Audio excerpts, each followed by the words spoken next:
So here we have the Nissan Qashqai on a 67 plate. I'm going to start off by showing you around the outside of the car, and then we'll hop in and run through some of the controls on the inside.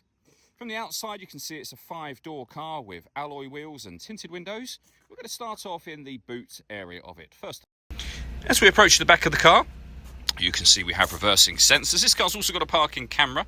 Plenty of boot space as well, which can be increased by folding down either of those rear seats, as well as lifting and removing these tray sections. They can also be used to divide the boot up as well. Okay, so we're just going to work our way back around to the front of the car, and then we'll hop in and run through some controls on the inside.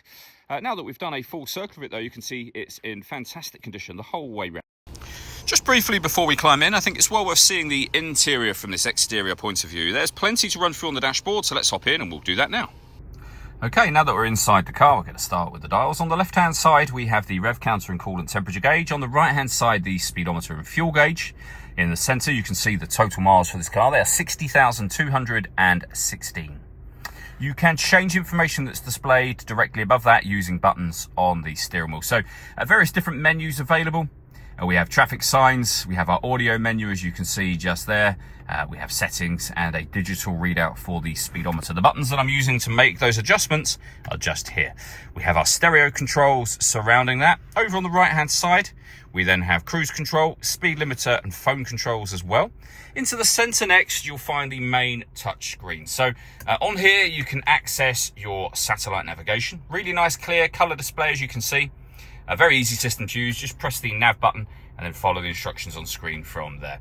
If you hit the phone button, you will then be on your phone menu where you can hit connect and then pair a new device. Once you've done so, you can listen to music via Bluetooth audio. We have auxiliary input as well and a CD player. We have AM, DAB and FM radio.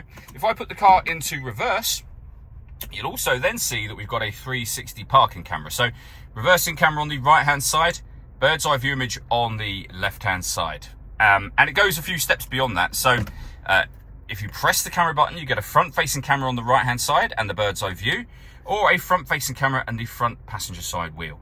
So very easy to park with all of those cameras, made even easier by parking sensors and even easier again by the autonomous parking this car has got. So it can look for a space, either parallel parking or perpendicular parking, and when it finds one, it will notify you.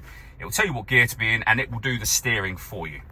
Working our way down, we then have dual zone climate control. You can adjust the passenger and driver temperature. You can increase and decrease the fan speed and then determine what direction you'd like the air to be distributed in. Once you're happy with those settings, that button turns your air conditioning on, and it's on when that light shows. Same button to turn it off again, of course. Or hit auto. The car will then take full control for you to determine, or to maintain, I should say, the temperatures that you've asked for.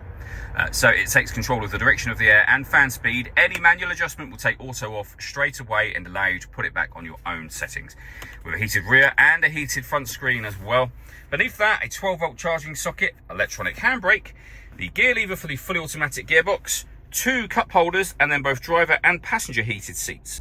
Last thing I wanted to mention is the panoramic glass roof. There is a sunblind that opens all the way to the back of the rear seats. The glass section itself is fixed in position here, but as you can see, that lets in a huge amount of extra light to the cabin area. All that leaves me to say is thank you for taking the time to watch this video. If you'd like to come and see the car for yourself and have a test drive, please feel free to give us a call here at Surrey Specialist Cars. We'd love to hear from you soon.